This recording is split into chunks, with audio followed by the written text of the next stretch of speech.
Why do I look like you? The question wasn't loud, but it shattered something inside me like glass under pressure, quiet but irreversible, and for a second I forgot how to breathe as the little boy's hand tightened around mine, his fingers small, warm, trusting in a way that made my chest ache, and I stared down at him, really stared, at the shape of his eyes, the curve of his cheek, the exact shade of blue that didn't belong in a child who lived in a house like this unless, no, I swallowed hard, forcing the thought down, burying it where it had stayed for years, because I wasn't supposed to think like that. I wasn't supposed to feel anything here. I was just the maid, invisible, replaceable, the girl who cleaned floors and kept her head down in a mansion that smelled like polished marble and quiet power. But then he smiled at me, soft and curious, and something in that smile felt familiar in a way that made my hands tremble. Do I? I whispered, my voice barely steady, hoping he wouldn't notice the way my heart started racing. But children always notice things adults try to hide, and he tilted his head, studying me like I was the puzzle, not him. My brother says I have my dad's eyes, he said, and that was the moment the air changed, heavy, thick, like the entire room had inhaled and refused to let go, because I felt it before I saw him, that presence, that shift in gravity that came with a man like Alexander Romano, and when I looked up, he was already there, standing at the top of the staircase, watching, silent, still, dangerous in a way that didn't need noise to prove itself, his tailored suit sharp against the soft afternoon light pouring through the windows, his gaze locked on us. No, on me, and suddenly the boy's hand in mine felt like evidence, like something I shouldn't be holding, something I had no right to touch, and I gently pulled away, stepping back, lowering my eyes the way I had trained myself to do, sir, I said quietly, because that was the rule. Don't speak unless spoken to, don't look too long, don't exist more than necessary. But he didn't respond, not right away, and that silence stretched, pressing against my ribs, until I felt it crack open when he finally moved, slow, deliberate steps across the marble floor, each one echoing louder than it should, until he stopped just a few feet away, close enough that I could feel the heat of his presence. Close enough that I couldn't pretend he wasn't real. What did he just ask you? He said, his voice low, controlled, the kind of calm that made people tell the truth even when they didn't want to, and I shook my head instinctively. Nothing, sir. Just a child being curious, I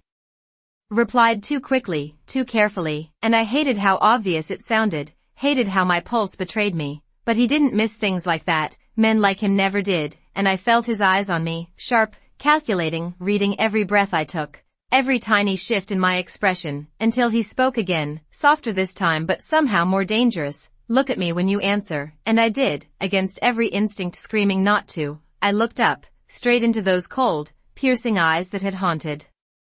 memories I tried to forget, and for a split second, something flickered there, something almost like recognition, like a shadow of a memory trying to surface, and my stomach dropped because I knew that look. I knew what came after it, and I realized too late that being here, standing in front of him, in this house, in this moment, wasn't a coincidence at all. It was a mistake I couldn't undo. My throat tightened under his gaze, and for a moment I could not remember the rehearsed answers I had practiced for years, the careful lies that had kept me safe, that had kept them safe, because standing this close to Alexander Romano felt like standing too close to a truth I had buried on purpose. And I forced myself to inhale slowly, steady, controlled. He was just asking a question, sir, I said, keeping my voice soft, respectful, distant, but his eyes did not leave mine, not even for a second, and I could see it now, that subtle shift behind them, like gears turning, like something deep in his memory had been touched and refused to settle back into place. Children do not ask questions like that without a reason, he replied, and there was no accusation in his tone, which made it worse, because it meant he was thinking, calculating, connecting things I could not afford for him to connect, and I felt the weight of the room pressing in, the quiet ticking of a clock somewhere in the hallway suddenly too loud, too sharp, every second stretching longer than it should. It was nothing, I insisted, but even I could hear how thin it sounded, and that was when the second child stepped forward, smaller, quieter, his gaze moving between me and his father with a confusion that made my chest ache. She looks like us, he said simply, like it was the most obvious thing in the world, and I felt the ground shift under my feet, because children did not lie, they did not filter, they just saw, and said, and believed, and I closed my eyes for half a second. just long enough to steady myself, but when I opened them again, Alexander was closer, too close, his presence overwhelming in a way that made it impossible to think straight. "What is your name?" he asked, not the name I had given when I was hired. Not the one written on the paperwork, but something deeper in the way he said it, like he was asking for something real, something I had not spoken aloud in years, and my lips parted before I could stop myself. "Emily," I answered. And the moment the word left my mouth, I knew it was a mistake, because something in his expression changed, subtle but undeniable, like a door inside him had just opened a fraction, letting something colder slip through. "Emily," he repeated slowly, testing the name. Like it meant something, like it belonged somewhere else, somewhere he could almost remember, and my pulse pounded in my ears, too loud, too fast, drowning out everything else, because I could see where this was going. I could feel it building, piece by piece, moment by moment, and I needed to leave, needed to step away before the past I had run from caught up to me in the middle of his house. "If you will excuse me, sir," I said, lowering my gaze again, already taking a step back, but his voice stopped me instantly, firm, controlled, final. "No," and that single word held me in place more effectively than anything else could have, because it was not loud, it did not need to be, it carried authority. That did not ask for permission, only obedience, and when I looked up again, his eyes had shifted, darker now, more focused, as if whatever doubt had been there before was gone, replaced by something sharper, something that saw me not as a maid, not as part of the background, but as a question that needed an answer. "You will stay," he said quietly, and I felt it then, the unmistakable certainty that I was no longer invisible, that something had already gone too far to undo, and that whatever came next was not going to let me walk away the way I had planned. The word stayed in the air long after he said it, heavy, final, and I felt it settle into my bones in a way that made it impossible to move, impossible to pretend this was still just a job, just another day in a house where I was supposed to exist quietly between walls that did not belong to me. And I nodded slowly because there was no other choice, because men like Alexander Romano did not repeat themselves, and I could feel the children watching, their small eyes moving between us, sensing the tension they could not understand, and I forced my hands to remain steady even as my thoughts spiraled, calculating every possible way out, every excuse I could use, but none of them felt strong enough to survive the weight of his attention. "Take the boys upstairs," he said without looking away from me, his voice calm but leaving no room for argument, and a woman from the hallway stepped in quickly, guiding them away with gentle hands, their footsteps fading into the distance until it was just the two of us, just silence and the quiet hum of something inevitable building between us, and I realized too late that I had been holding my breath, releasing it slowly as I lowered my gaze again, hoping distance might still protect me. But he stepped closer instead, closing that distance like it meant nothing, like the space between us had never been mine to control. "Where did you work before this?" he asked, casual on the surface, but I could hear it underneath, that careful precision.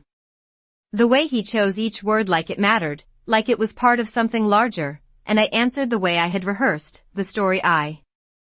had used for years. "I moved here from Ohio. I worked in housekeeping, small places, nothing important," and even as I spoke, I could feel how weak it sounded compared to the truth sitting just beneath it, waiting to be uncovered, and he watched me the entire time, not interrupting, not reacting, just listening in a way that made me feel like every word was being weighed, measured, tested for cracks. "Ohio," he repeated, almost to himself, and I saw it again, that flicker, that subtle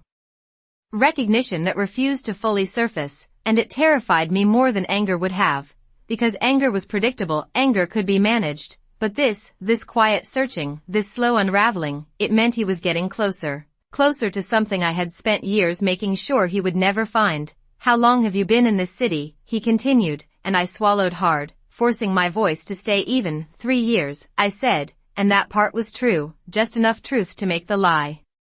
believable, just enough to keep him from digging deeper, but he did not respond right away, and the silence stretched again, longer this time, heavier, until he finally spoke, softer now, almost thoughtful. "That is interesting," he said, and I felt my stomach drop because there was nothing interesting about my story unless he was already connecting it to something else, something from before, something I had not been able to erase completely, and when I looked up, I saw it clearly, the shift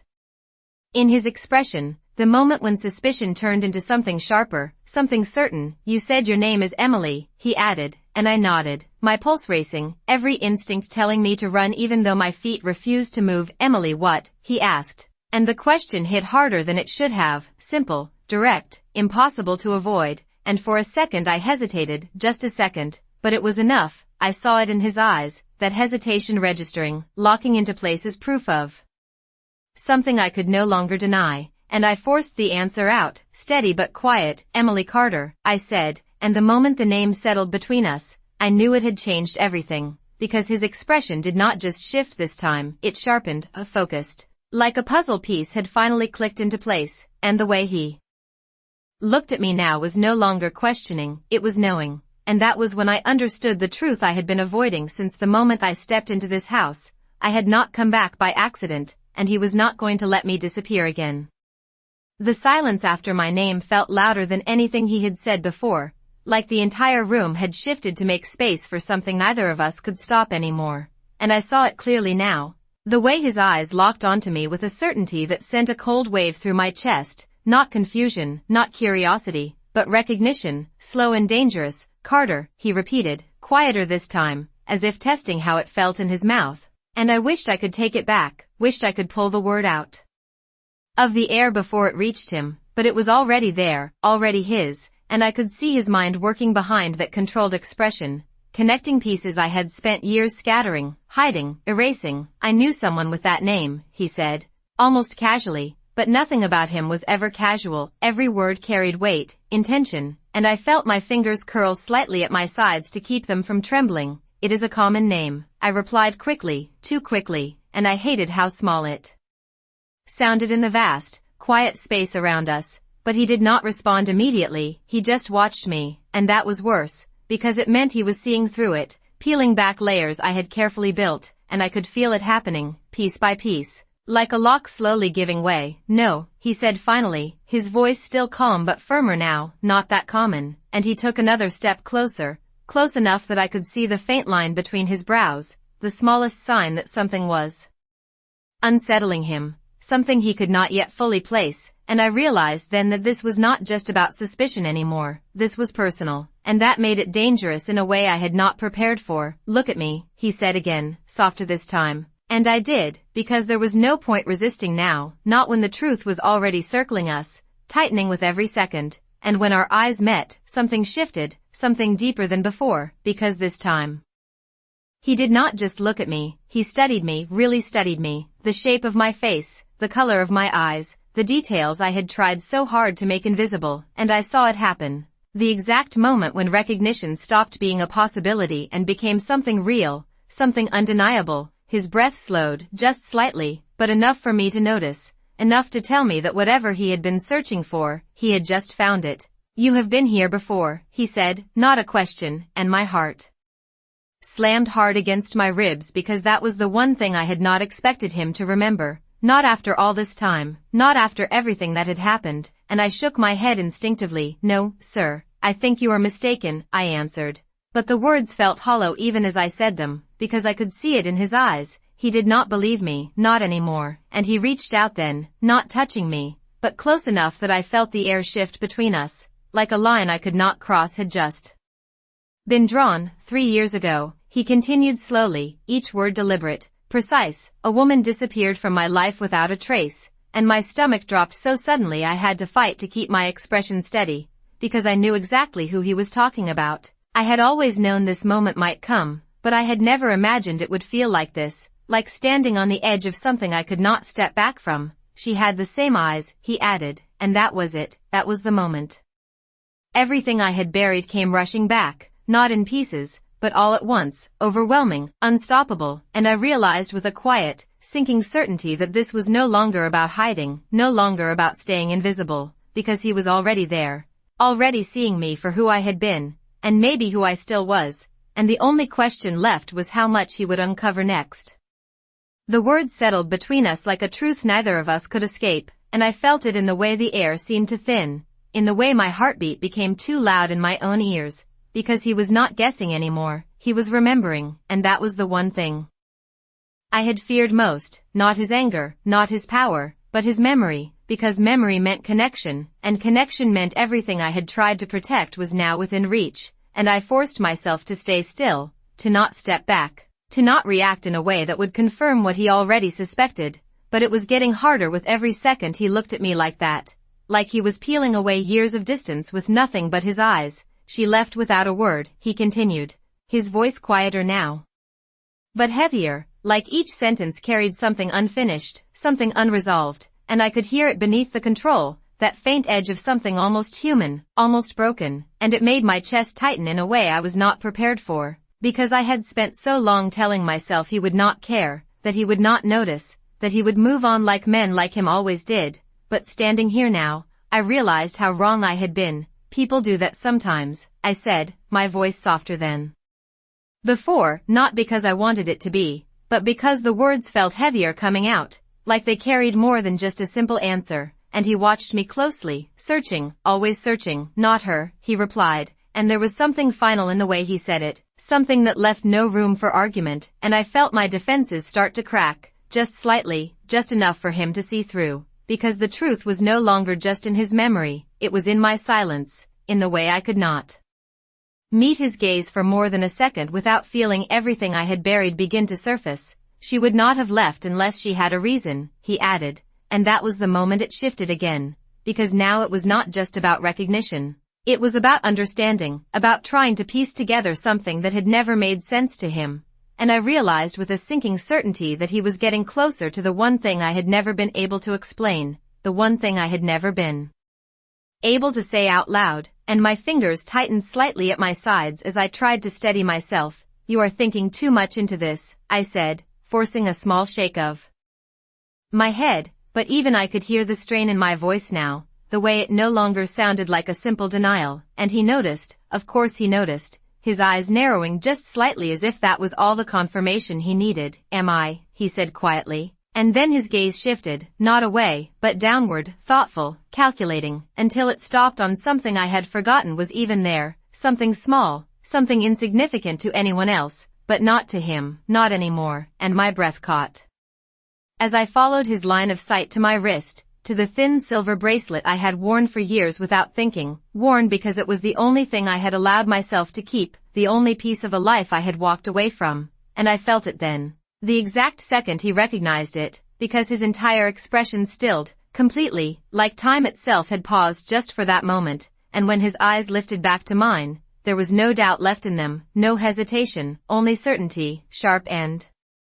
unyielding. You did not leave, he said slowly, each word deliberate, controlled. You disappeared, and the truth of it hit harder than anything else he had said, because he was right, because I had not left, not really, I had taken something with me. Something I could never give back, and I felt my carefully built walls finally begin to collapse under the weight of everything I had tried to hide, because the past was no longer something I could outrun, it was standing right in front of me, looking directly into my eyes, and seeing everything. The word disappeared echoed in my mind long after he said it, louder than anything else in the room, because it was not just an observation, it was the truth I had never been able to outrun, and I felt something inside me tighten. Something fragile finally giving way under the weight of everything he now understood, and for a moment I considered denying it again, building another lie on top of the ones that were already crumbling, but the way he was looking at me made it impossible. Because he was no longer searching, he was seeing, and there was nowhere left to hide. You should not be asking these questions, I said quietly, not as a command, not even as a warning, but as something closer to a plea, because I knew what would happen if he kept going, I knew what it would lead to, and I was not sure either of us was ready for that truth, but he did not move, did not step back, did not look away. I have been asking the wrong questions for 3 years, he replied, his voice steady but heavier now, like each word carried something he had not allowed himself to feel until this moment, and that was when I realized this was not just about me anymore. It was about everything he had lost without understanding why, everything that had never made sense until now, and I felt my chest tighten because I had been the one who made that choice, the one who decided what he would and would not know, and standing here now, I could not tell if I had protected something or broken it beyond repair. You should let this go, I said, softer this time, because it was all I had left, the last fragile attempt to stop what was already unfolding, but he shook his head slowly, almost imperceptibly, like the idea itself was no longer possible. "I do not let things go when they matter," he said, and there was something in that sentence that made my breath catch, because I had never allowed myself to believe that I had mattered to him in any real way, not after everything, not after the silence. But now, hearing it like this, seeing it in the way his expression had shifted from control to something more personal, I felt the past pressing in harder than ever. "Why did you leave?" he asked, and the question landed differently this time, not sharp, not demanding, but searching, and that made it harder to answer, harder to deflect, because there was no anger to push against, no distance to hide behind, just the truth waiting between us, and I closed my eyes for a second, just a second, trying to gather the pieces of a story I had never planned to tell. "I did not leave for myself," I said finally, my voice barely above a whisper, and when I opened my eyes again, he was watching me even more closely, every part of his attention focused, like this was the moment everything would change, and I felt it too, that shift, that irreversible step forward that neither of us could take back. "Then who did you leave for?" he asked, quieter now, and my heart pounded so hard it felt like it might break through my chest, because the answer was right there, so close to the surface, so impossible to keep hidden any longer, and I looked past him, just for a second, toward the staircase where the children had disappeared, and that was all it took, because when my gaze returned to him, he had already followed it, already understood more than I had said, and I saw it in his eyes, that moment of realization, not complete yet, but close, dangerously close, and I knew then that the truth I had carried alone for so long was no longer mine to protect, because he was about to see it for himself, and there was nothing I could do to stop it. The moment my eyes flicked toward the staircase, I knew I had made a mistake, because Alexander did not miss things like that, not movements, not silence, not the things people tried hardest to hide, and I saw it happen in real time, the way his gaze followed mine, sharp and immediate, locking on to the direction I had tried so carefully to avoid, and when he looked back at me, something had changed again, not just suspicion, not just recognition, but something deeper, something heavier, like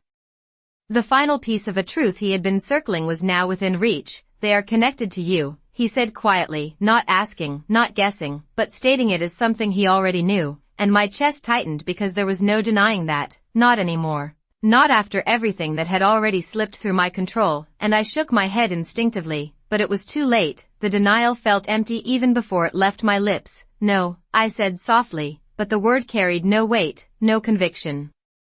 And he saw that, of course he did, his eyes narrowing just slightly as if confirming what he had already decided. "You just said you did not leave for yourself," he continued, his voice steady, controlled, but now there was something else beneath it, something sharper. Something that was no longer willing to accept half answers. "So who were you protecting?" And the question landed exactly where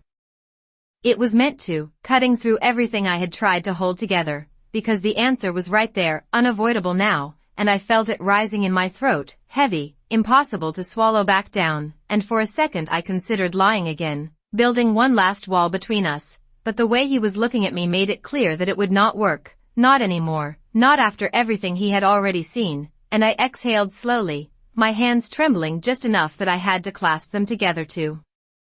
hide it. "You would not understand," I said, barely above a whisper, because that had always been the truth I told myself, the reason I justified everything. But he stepped closer again, closing the last bit of distance between us, and this time it felt different, not just controlled, not just powerful, but personal, like he was no longer standing in front of a stranger, but someone who mattered in a way he could not ignore. "Then explain it," he said, his voice lower now, more insistent, and I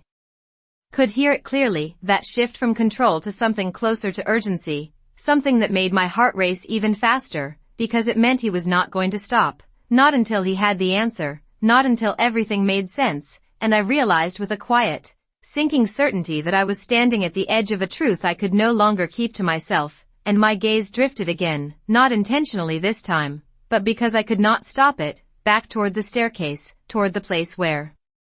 everything I had tried to protect still existed, still breathed, still lived without knowing what was about to change. And when I looked back at him, he was already watching me with a new kind of intensity, like he was seeing the connection not just in theory, but in reality, forming in front of him piece by piece. "How old are they?" he asked suddenly, and the question caught me off guard, simple but precise, and my breath caught because I knew exactly why he was asking. I knew exactly what he was calculating, and for a second I hesitated, just a second, but it was enough, his expression tightening almost imperceptibly as he read the silence for what it was, confirmation, and I felt everything inside me start to unravel, the years of distance, the careful separation, all collapsing under the weight of a single moment I could not undo. Answer me, he said quietly, and this time there was no room left to deflect, no space left to hide, because he was already there, already seeing the truth I had tried so hard to keep from him, and I realized with a clarity that left me breathless that whatever I said next was going to change everything, not just for me, but for him, for them, for all of us, because the past was no longer something we could pretend did not exist. It was standing right here, demanding to be acknowledged, and I could not stop it anymore.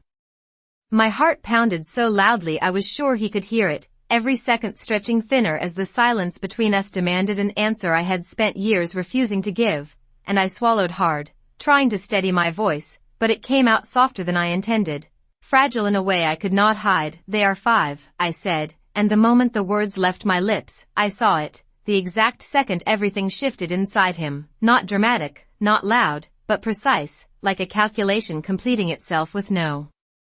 room left for doubt, his eyes darkening slightly as the timeline locked into place, as every unanswered question from the past 3 years suddenly found its missing piece, and he did not speak right away, which was worse, because that silence felt like something breaking open, something he had held together finally giving way, and I could see it in the way his jaw tightened, in the way his breathing slowed just enough to tell me he was no longer just thinking, he was understanding, and I felt my chest tighten with it, because this was the moment I had tried to prevent, the moment where everything became real, undeniable, irreversible. 5, he repeated quietly, almost to himself, and then his gaze lifted back to me, sharper now, clearer, no longer searching but seeing. 3 years ago, he continued, his voice steady but carrying something deeper beneath it, something that made my breath catch. You disappeared, and I nodded slowly before I could stop myself, because denying it now would only make it worse, because the truth was already there between us, fully formed, impossible to take back, and I saw it in his eyes, that final connection snapping into place, the realization not just of who I was, but of what I had taken with me, what I had kept from him all this time, and for a moment neither of us moved, neither of us spoke, because there was nothing left to say that had not already been said without words, and I felt it then, the weight of everything I had carried alone for so long finally pressing outward, demanding to be released, and I closed my eyes briefly, gathering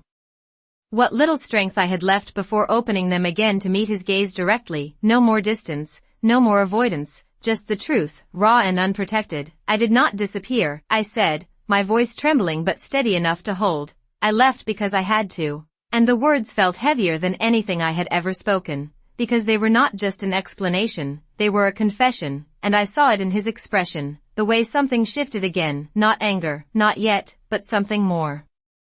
complicated, something that carried both understanding and something sharper beneath it. You had to, he repeated, slower this time, as if weighing the meaning behind it, and I nodded, my hands tightening together as I forced myself to continue, because stopping now would only make it worse, because the truth was already unraveling and there was no putting it back together. They were not safe, I said, my voice dropping lower, more urgent, because this was the part he needed to understand.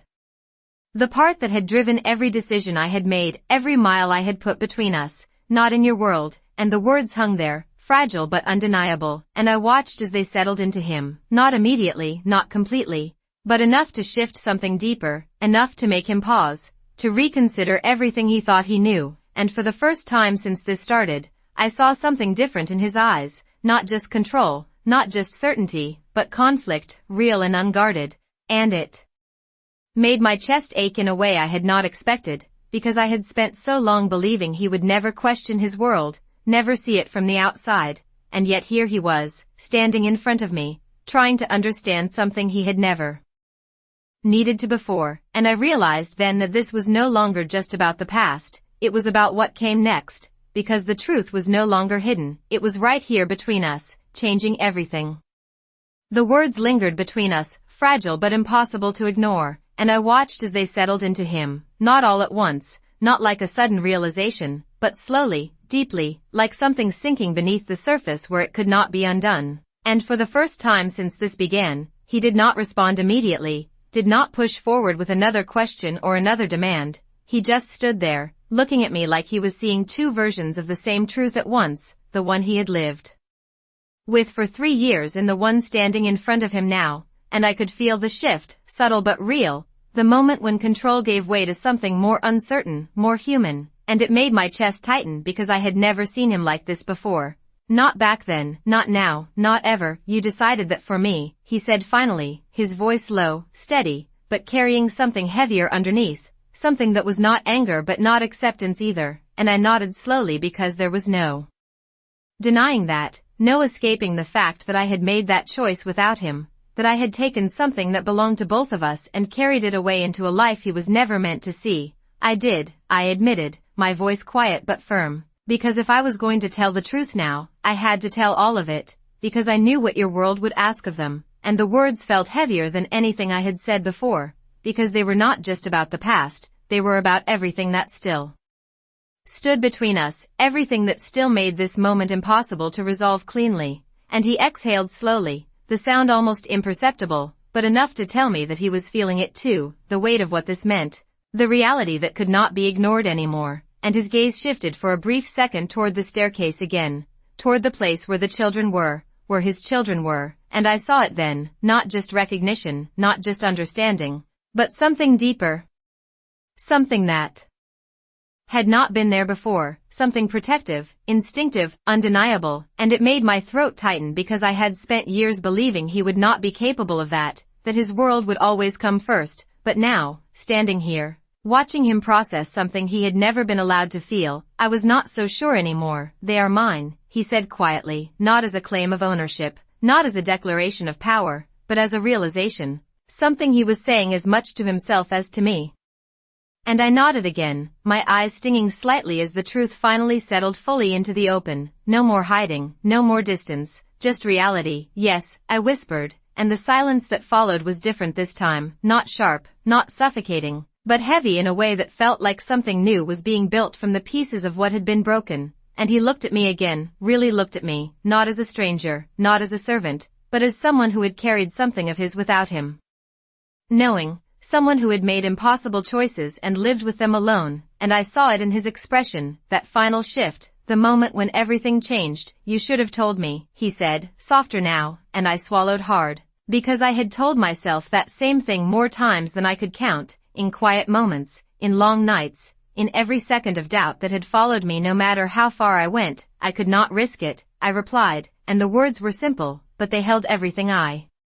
had been through, everything I had feared, everything I had protected. And he nodded once, slowly, not in agreement, not completely, but enough to tell me that he understood at least part of it, enough to tell me that this was no longer a question of whether the truth existed, but what we were going to do with it now. And when he spoke again, his voice was steady, grounded in a way that felt different from before, less controlled, more certain. That decision is not yours anymore, he said, and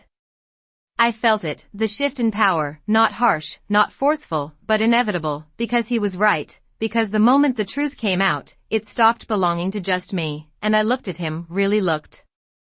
This time, seeing not just the man I had once known, not just the man I had run from, but someone standing at the edge of something new, something neither of us had planned for, and I realized with a quiet certainty that this was not the end of the story. It was the beginning of something far more complicated than either of us had been prepared for. If you've made it this far, you already know this story isn't just about a secret, it's about a truth that could change everything. But what the Mafia boss is about to discover in part 2 is even bigger. It will lead him back to the woman who disappeared, and uncover secrets that were never meant to be revealed. If you want to know what happens next, make sure to subscribe now so you don't miss part 2. Because trust me, what you've seen so far is only the beginning.